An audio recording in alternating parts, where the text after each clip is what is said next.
On my journey to pick up the half-elf child, I met up with my friend Irina in Sviej, the capital of Zintis. She was an elf, so although it had been years since our last meeting, she looked more or less the same as the first day we met.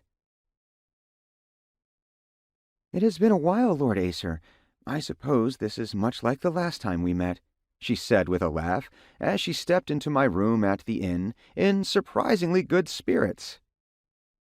It seemed talks with Ludoria were progressing well. According to her, while the royal family had seized the holdings of the nobles they had executed in their bid for power, managing the people of their territory had become quite an ordeal.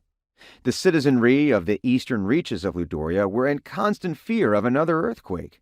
Similarly, they were terrified of the elves, whose demand for an apology from the kingdom had yet to be met.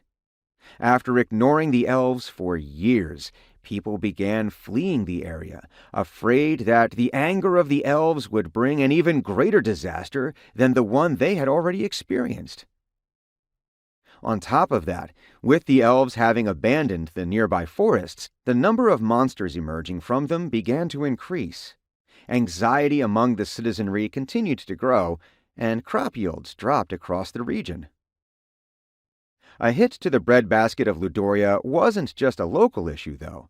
For example, this would also impact the amount of food that could be exported to Pologia. Prices of food within the kingdom would rise, general unrest would spread, and food exports would start to decline. And all of this had happened after the royal family took direct control of the area. Their attempt to blame the executed nobles for the current state of affairs hadn't been enough to silence the demands for a solution. No matter how strong Ludoria was as a nation, or rather, because of its strength as a nation, unrest among its people immediately piqued the interest of its neighbors.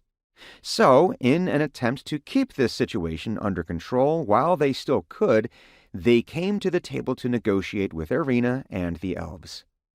In all likelihood, the current king would bow to the demands for an apology within the next few years, and then step down from his position.